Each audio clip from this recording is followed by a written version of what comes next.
Okay, today I'm at my dad's house in Carrollton, Texas, and here is the Magnifying transmitter platform.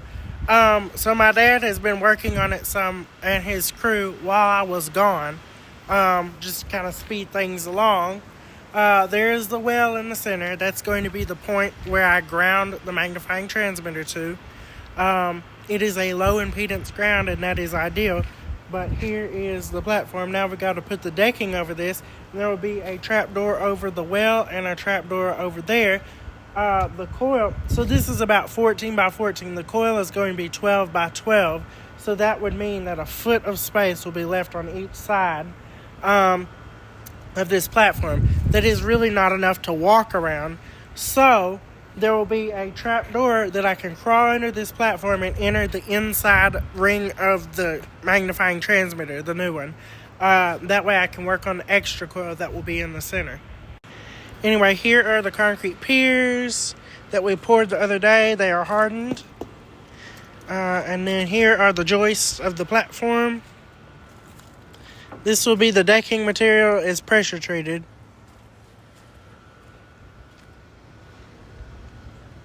One of the trapdoors will be right here. As you can see, there's no joists in the center, and one will be right there.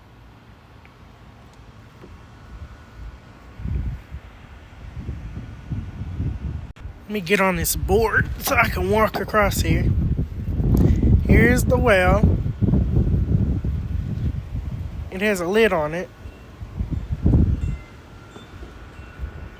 I can open it and show y'all. So the platform ended up being 14 by 14. I told my dad to build it 15 by 15, but it ended up being 14 by 14, which is fine. I mean, it's just only going to leave me a foot of space on the end to work with, but that should be fine. Anyway, with the leftover scrap wood that we have, because these are 16-foot boards, we can put a little basically like a wood wall around this well, and I can do away with the bricks and just leave that open. That will keep animals out of the well, and the trapdoor will go right over it. And I always get asked, what is a magnifying transmitter? Please keep up with my previous videos, like the one where I sent wireless electricity 918.6 miles to Chicago, Illinois with my other magnifying transmitter that's set right there. Okay, let me open this well. Try not to get these leaves in there. There's the water in there. Let's 0.5 this. Oh, and let's turn on the flash. Here's the water. Each of these barrels, so to that weld right there, is 3 feet. So 3, 6, 9.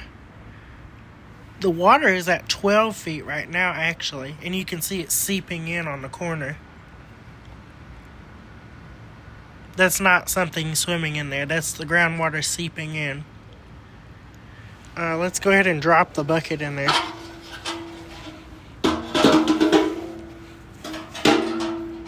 We'll 0.5 it again. Ooh, the water is high. The water's really high.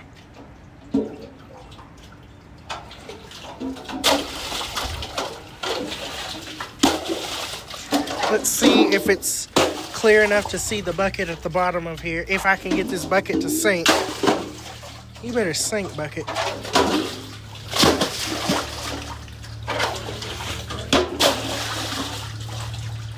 There, it almost goes. Okay, the bucket is about to sink. And, okay, let's sink, stupid bucket. There it goes. Now it's sinking. And it's still sinking. Okay, it has reached the bottom, which is about 2 barrels deep.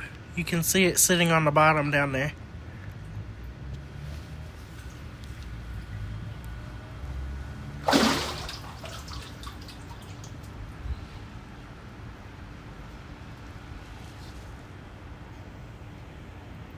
Okay, let's pull it back up. I'm going to need both hands. Here's the water that came out of there. It's very tasty. Tasty treat. I need a ladle. Okay, let's go ahead and close the well again so it doesn't get contaminated by dead things falling in it. Well, live things falling in it and dying. Anyway. Okay, there's that. And there's the water. Oh, and since we have a bucket of water here, I will explain the magnifying transmitter principles while I sit here, because this water will come in handy. So, basically, everything in the universe, I'm going to describe what it does for those of y'all who don't go back and watch my previous videos. Everything in the universe has a resonant frequency. Everything is vibrating in the universe. Everything consists of atoms and molecules, which are vibrating electricity, protons, neutrons, electrons, positive, negative charges, thus electricity.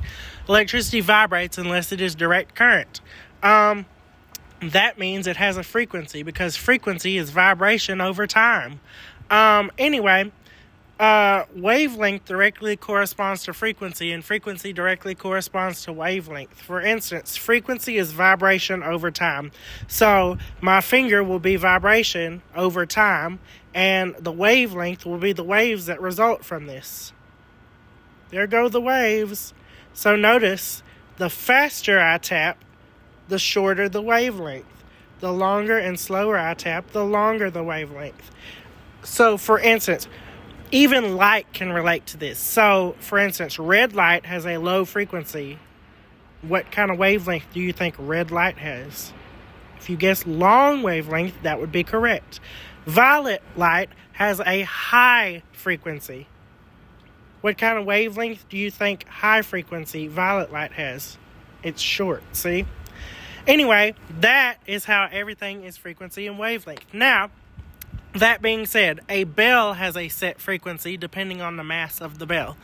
If you ring the bell, its frequency is determined by mass. So, a clapper rings a bell. Well, okay, for this scenario, we're not dealing with sound, we're dealing with electricity. And Earth has a mass, and it also has an electrical frequency. So, the mass of the Earth determines its resonant electrical frequency. This apparatus I am building tunes into a harmonic of that, or like in music, a harmony. Everything can be like music. Everything is music. Anyway, this apparatus will tune into a harmonic of that frequency, thus making the Earth resonate electrically.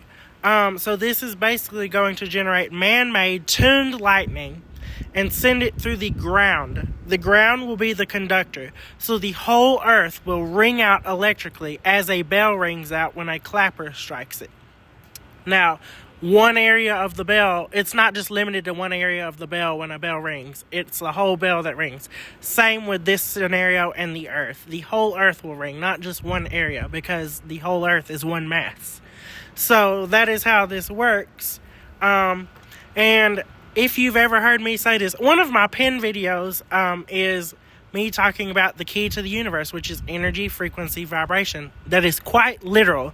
It's not just limited to sound and electricity. It's just vibrations and everything in the universe.